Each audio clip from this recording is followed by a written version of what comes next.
सभी को बहुत बहुत सेवा जोहार है। आप सबका हार्दिक स्वागत है।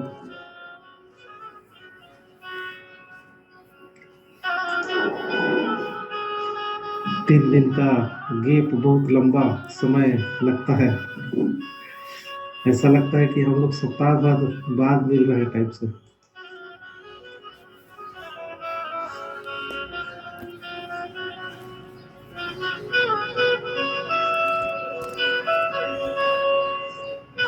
साथियों,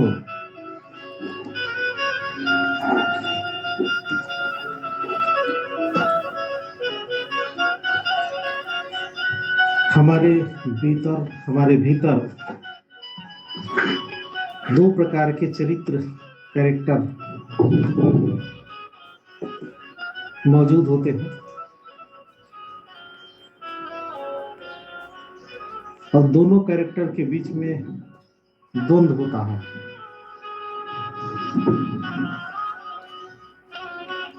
एक कैरेक्टर जिसके बारे में हम कुछ करना चाहते हैं, कुछ भी अच्छा चीज करना चाहते हैं जीवन में, तो हमारा वो कैरेक्टर है, वो मन है जो कहता है कि रिस्क है, अरे बेकार है, कुछ नहीं होगा। मतलब कुछ करने से पहले वो बाधा बनता है, अवरोध बनता है, सामने आकर के खड़ा हो जाता है।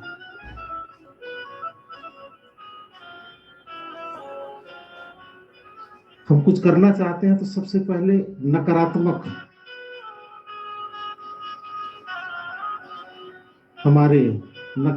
कैरेक्टर हमारे सामने आकर के खड़ा हो जाता है। नहीं, ऐसा करोगे तो ये नुकसान हो जाएगा।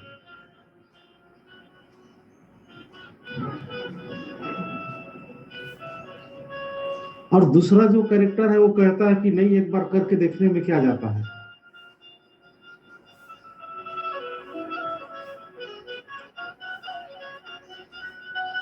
सफल हो गए तो अच्छा, और नहीं हुआ तो फिर देखा जाएगा। इन दोनों के बीच में जंग चलता है। एक कहता है कि बेकार है, नहीं करना है, कहाँ फालतू मेहनत करना पड़ेगा उसमें, लोग क्या सोचेंगे। दूसरा कहता है कि नहीं, करना चाहिए। लेकिन हमेशा नहीं करना चाहिए वाला जो कैरेक्टर है वो जीतता है। करना चाहिए वाला कैरेक्टर नहीं जीतता है, हार जाता है।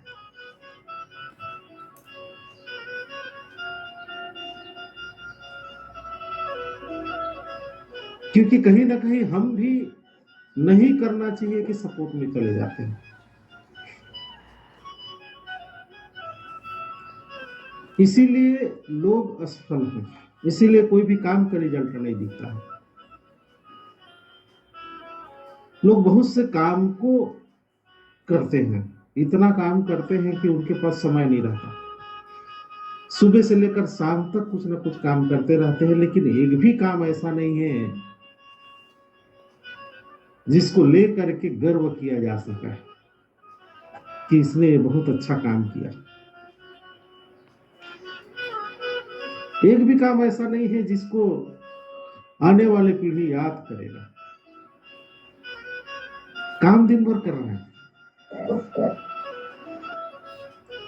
काम की कमी नहीं है, एनी टाइम व्यस्त है लोग, लेकिन वही सब काम कर रहे हैं जो उसको आसान लगता है, करने में उसको सहूलियत होती है। जो हमारा नहीं करना चाहिए वाला, जो मन चाहता है, वो वाला काम हो रहा है।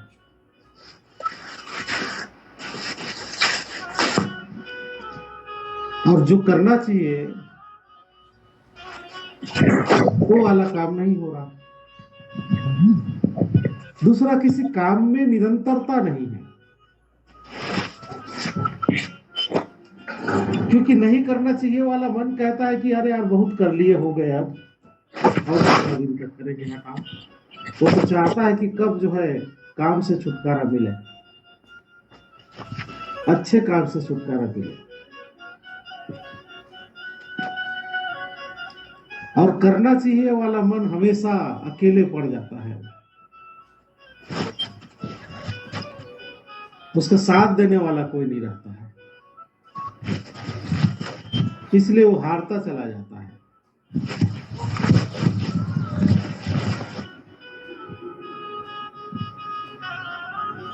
इसीलिए हमारे प्रथम शंभु द्वारा स्थापित योग और तंद्रा और मूल सूल सर्री का ज्ञान होना, उसका अभ्यास करना बहुत जरूरी है। ये ऐसा ज्ञान है जो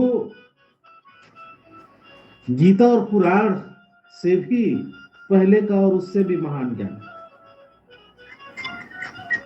मूल सूल सर्री। ऐसा लगता है कि मूल सूल सर्री से बड़ा ज्ञान और कुछ हो ही नहीं सकता। कोसोडुम शंभु शेख ने जितना ज्ञान खोजा और उस ज्ञान को प्रतिपादित किया, उसके आगे कुछ ज्ञान ही नहीं है। ऐसा लगता है जो भी ज्ञान है उसी के भीतर भरे हुए हैं।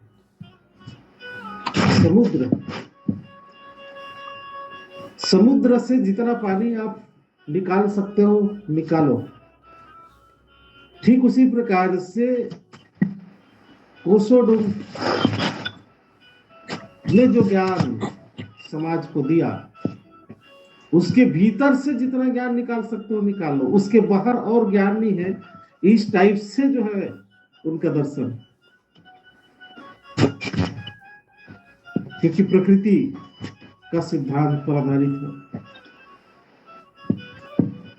और प्रकृति से बड़ा कुछ है नहीं।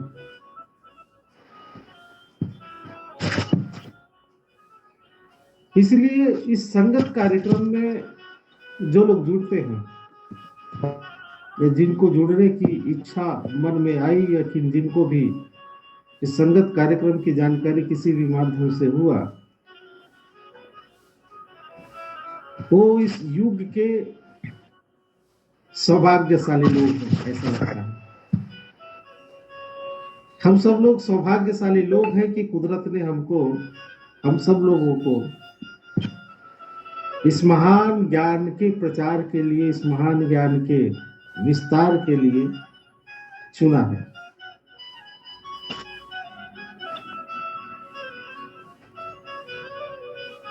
जिस प्रकार से बादलों में सूर्य को ज्यादा दिन तक ढक करके रखा नहीं जा सकता, बादल कितनों भी कोशिश कर ले, हफ्ता दिन, 15 दिन, महीना दिन तक भी बादल रहे तो भी सूर्य अपना प्रकाश के लिए रास्ता खोज ही लेता है।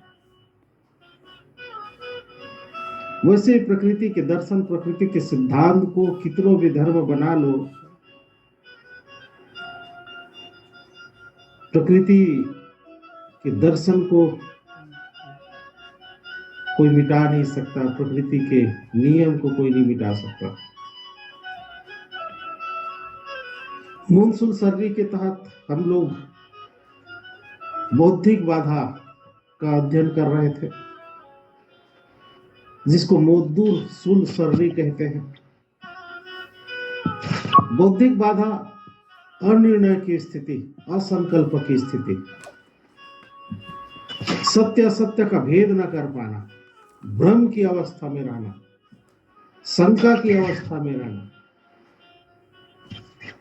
ये बौद्धिक बाधा है। क्योंकि हम सही समय पर सही डिसीजन नहीं ले पाते हैं और मन के बताए रास्ते पर चल पड़ते हैं। तो इस बौद्धिक बाधा को दूर करने के लिए 4 रास्ते हमारे कोसोडुम ने बताया, जिसमें पहला है जोग, दूसरा है ताल्क, और तीसरा है तय, और चौथा है मोध। जोग, ताल्क, तय और मोध। जोग के विषय में चर्चा हो चुकी है। ताल्क ताल का मतलब होता है चिंतनशीलता, चिंतन।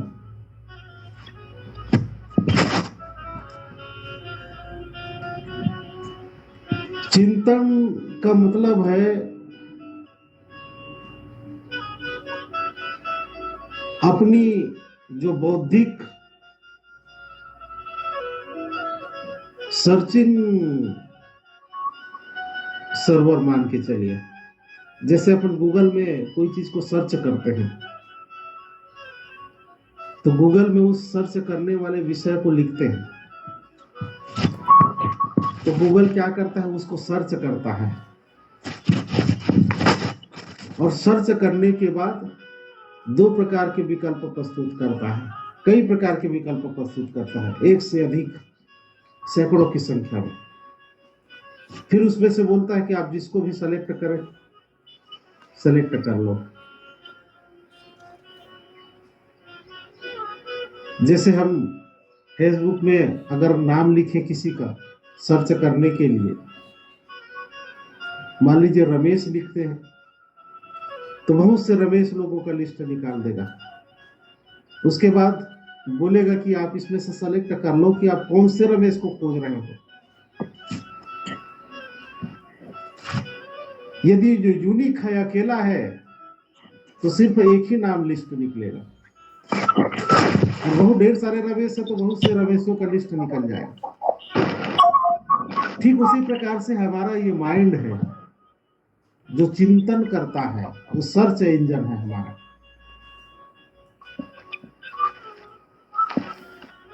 किसी भी विषय को माइंड में डालने से हमारी जो इंद्रियां हैं उसके माध्यम से विषय हमारे मस्तिष्क तक पहुंचता है। 5 प्रकार के हमारे शारीरिक इंद्रियां होते हैं।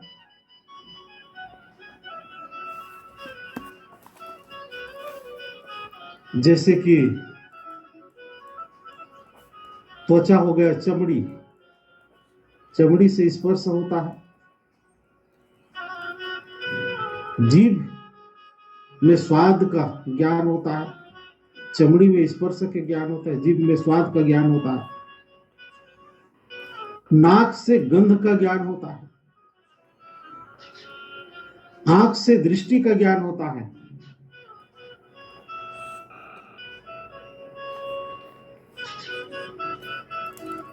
और कान से जो है शब्द का ज्ञान होता है। शब्द, स्पर्श, रूप, रस और गंध, ये 4 प्रकार से ज्ञान हमारे भीतर प्रवेश करता है इंद्रियों के माध्यम से, और वो मस्तिष्क में जाता है। फिर मस्तिष्क उस पर चिंतन करता है, ताल्क करता है।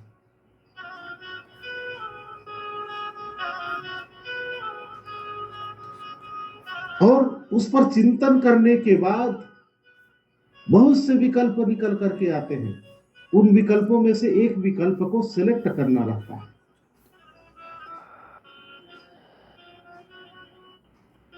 इस प्रक्रिया को चिंतन कहते हैं। बहुत से विकल्प निकल के आए और उसमें से हम किसी विकल्प को सेलेक्ट न कर पाए और सिर्फ चिंतन ही करते रह जाए, चिंतन ही करते रह जाए, वो बार बार रिजल्ट दे रहा है। माइंड जो है, आप जो सोच रहे हो वो ये है क्या, आप जो सोच रहे हो वो ये है क्या, उसके बावजूद भी जब हम बार बार उस चीज को सोचते ही रह जाते हैं, किसी डिसीजन पर नहीं पहुंचते हैं, तो फिर चिंतन की दायरा खत्म हो जाता है।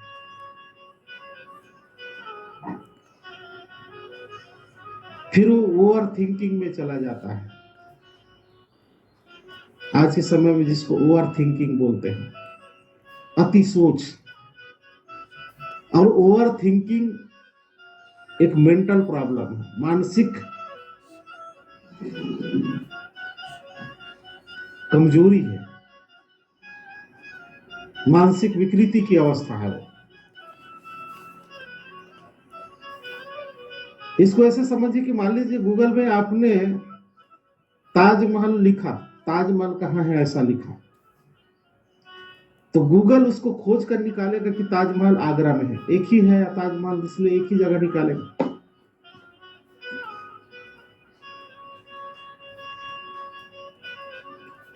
अब उसमें रिजल्ट दे दिया कि ताजमहल आगरा है, उसके बावजूद भी आप फिर से उसको सर्च कर रहे हैं कि ताजमहल कहाँ है, फिर से रिजल्ट दिया ताजमहल आगरा। आप फिर से उसमें डाल करके फिर से खोज रहे हैं कि ताजमहल कहाँ है, फिर से रिजल्ट दिया ताजमहल आगरा में। बार बार ऐसा करने से कि आदमी पागल है क्या कि एक ही विषय को बार बार इसमें डाल रहा है। मैं बताते बताते थक जा रहा हूँ कि ताजमहल आगरा, उसके बावजूद भी फिर से सर्च कर रहा है, फिर से खोज रहा है। ठीक उसी प्रकार से हमारी मानसिक अवस्था होती है। हम जिस विषय पर सोचे उस विषय के निष्कर्ष पर पहुंचना जरूरी है। यदि हम उस निष्कर्ष पर नहीं पहुंच रहे हैं, इसका मतलब हम मानसिक समस्या के शिकार ग्रस्त हो रहे हैं।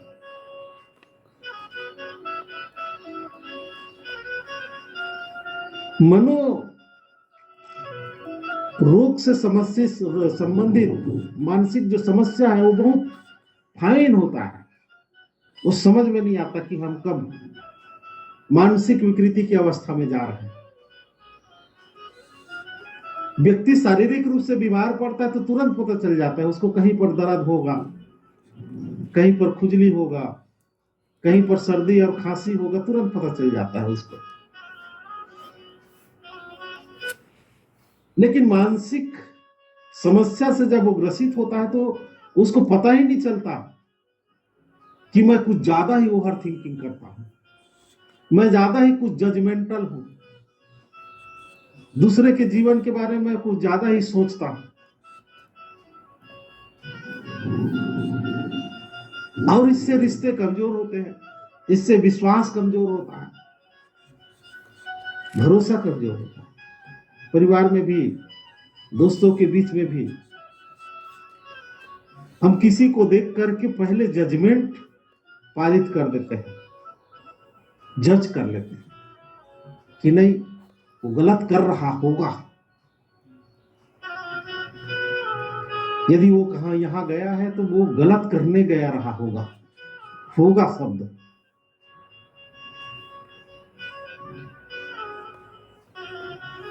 और सीधा किसी के चरित्र पर लांछन लगा देते हैं, कैरेक्टर पर लांछन लगा देते हैं। सच्चाई पता नहीं है, लेकिन हम वैसा लांछन इसलिए लगाते हैं क्योंकि हमारा माइंड ओवर थिंकिंग कर रहा है, चिंतन नहीं कर रहा है, चिंतन के दायरे से क्रॉस कर लिया वो। जैसे क्लास में बच्चों को जब पढ़ाया जाता है तो बच्चे उस विषय को चिंतन करते हैं तो याद हो जाता है।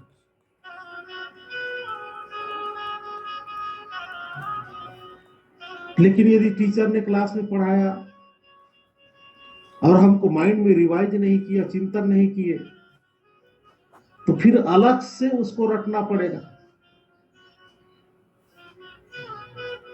किसी विषय को याद करने का सबसे अच्छा और एक ही तरीका है चिंतन।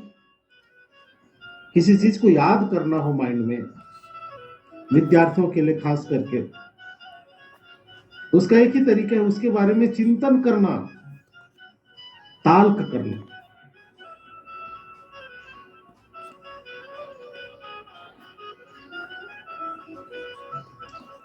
और एक बार टीचर ने पढ़ाया, हमने उसके बारे में आंख को बंद करके चिंतन कर लिया कि क्या क्या पढ़ाया, तो याद हो गया। कोई चीज भूल रहे तो तुरंत नोट नोट देखिए, पलटिए, उसके बाद फिर से चिंतन करिए, जो भूल रहे थे उसको भी लेकर के, तो याद हो गया।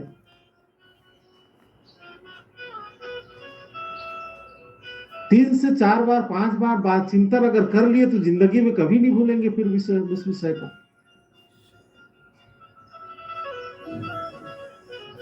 उसके बावजूद भी भूल जा रहे हैं तो पहले लिख लीजिए, उसके बाद फिर लिखे हुए चीजों को चिंतन करिए।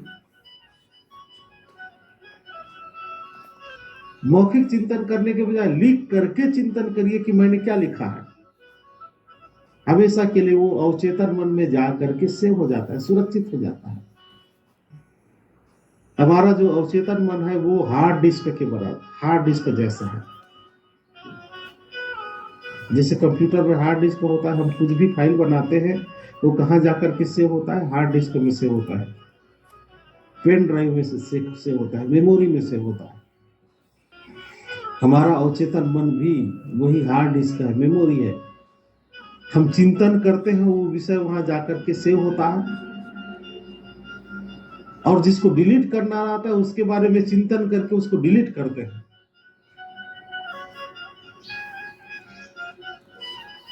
और इसके अपोजिट है चिंता। चिंता मतलब ऐसे सोचना, नकारात्मक तरीके से सोचना जिससे हमारे शरीर के भीतर खतरनाक केमिकल उत्सर्जित होते हैं, निकलते हैं, स्रावित होते हैं,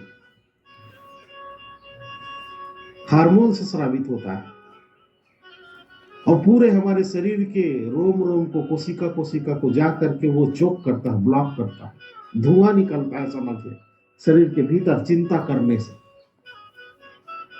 चिंता करने से हम किसी निष्कर्ष पर पहुंच ही नहीं सकते, रिजल्ट आ ही नहीं सकता चिंता करने से। कोई व्यक्ति बहुत चिंतित है तो उसको बोला जाता है कि भाई तुम थोड़ा सा शांत हो जाओ, थोड़ा सा आराम से बैठ जाओ, थोड़ा सा गहरा लंबा सांस लो, उसके बाद फिर बता कि क्या चीज का चिंता है। तब उसका माइंड काम करना शुरू करता है। दोनों में की प्रक्रिया एक ही जैसा है, लेकिन चिंतन में पॉजिटिव पावर है। हम किसी प्रश्न का उत्तर खोजने की कोशिश करते हैं,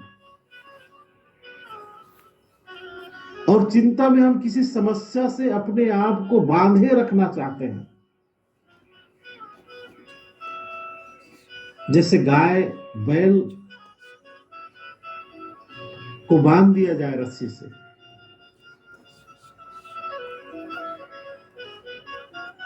तो अपने आप को बंधा हुआ वो अच्छा महसूस करता है, और उसको छोड़ दिया जाए तो फिर से वो रस्सी के पास आकर के अपने आप को बांध लेता है। ठीक वैसे ही चिंता मतलब हम अपने आपको किसी समस्या से बांधे रखना चाहते हैं, उससे मुक्ति नहीं पाना चाहते। हमारा अवचेतन मन सही और गलत को नहीं समझता, उसका काम और सही और गलत की फैसला करना नहीं है। उसका काम आपके शरीर में बुरा प्रभाव पड़ रहा है कि अच्छा प्रभाव पड़ रहा है ये जानना उसका काम नहीं है। वो सबको सही मानता है जिसके बारे में आप सोचते हैं। यदि हम बुरा सोचते हैं, नकारात्मक सोचते हैं, चिंता करते हैं, तो हमारे अवचेतन मन को लगता है कि आप अच्छा ही सोच रहे हैं, इसलिए वो उसको सेव करते चला जाता है अपने पेन ड्राइव में, हार्ड डिस्क में। हमारी चिंता को सेव करते चला जाता है, फिर धीरे धीरे वो हमारी आदत में कन्वर्ट कर देता है, और हमारी आदत में ऐसी चिंता बढ़ जाता है कि हम चिंता किए बगैर रह नहीं सकते, और दिन भर चिंता में डूबे रहेंगे, और फिर कुछ नहीं होगा। दिन भर चिंता में डूबे रहने से शरीर भी बीमार पड़ेगा, बीपी, शुगर, थायराइड सब कुछ होगा, और जीवन में कोई काम सफल नहीं होगा। जब हम किसी डिसीजन पर ही नहीं पहुंचेंगे तो कैसे उस काम को करेंगे।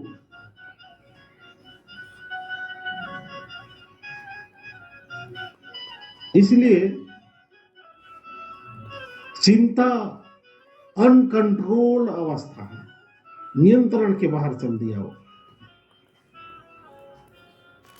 जैसे मछली पकड़ने के लिए समुद्र में या बांध में कोई नाव लेकर के गया,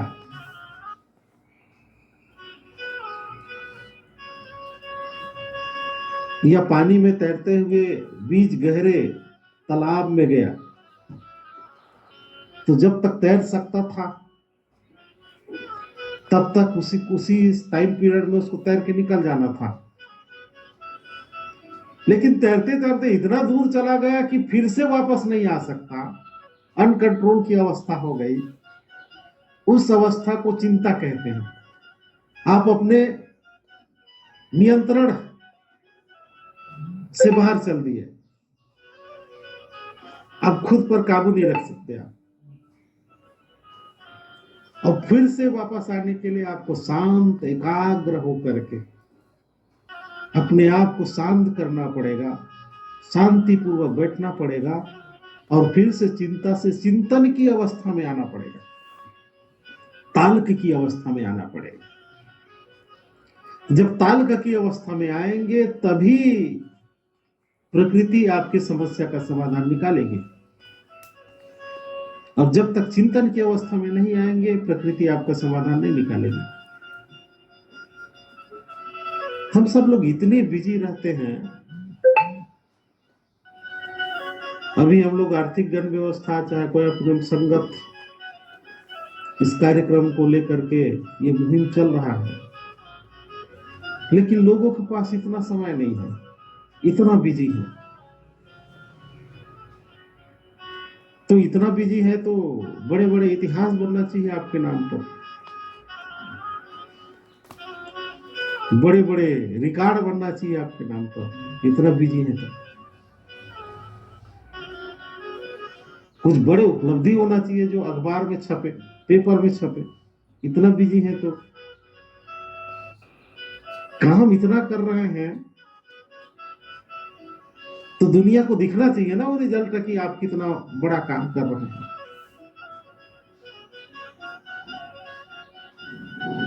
कुल मिलाकर के सब लोग अपना समय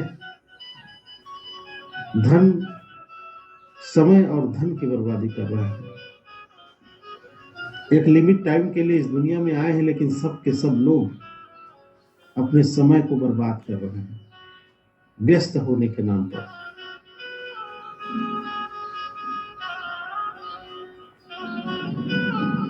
वो इसलिए समय की बर्बादी हो रही है क्योंकि चिंतन नहीं कर पा रहे हैं कि एक्चुअल में करना क्या।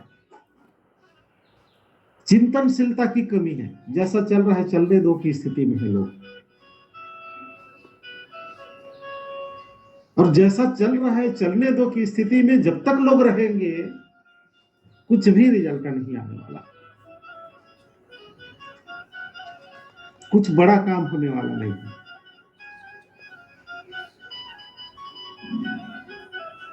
इसलिए ताल्क चिंतन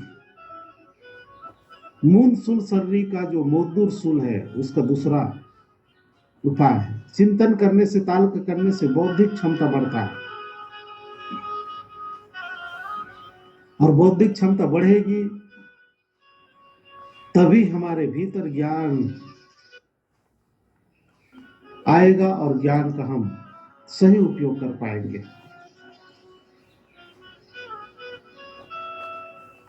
अभी शंभू नरका परलोक निकला,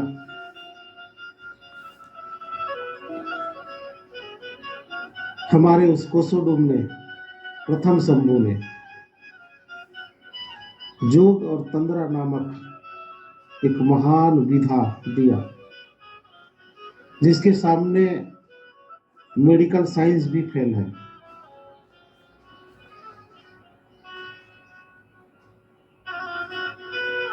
जिसको लेकर के बहुत से विद्वान, बहुत से ऋषि मुनि हुए, वो छूटते जा रहा है। उसको हमको फिर से लाना होगा जीवन में, और संपूर्ण समाज को जागरूक करना होगा। इसलिए योग और तंद्रा का अभ्यास भी यहाँ किया जाता है। चलिए आज का योग और तंद्रा का अभ्यास करते हैं। सुखपूर्वक आसन पर बैठ जाए, कमर पीठ सीधा कर लेंगे, आंखों को बंद कर लेंगे और गहरा लंबा सांस भीतर भरेंगे।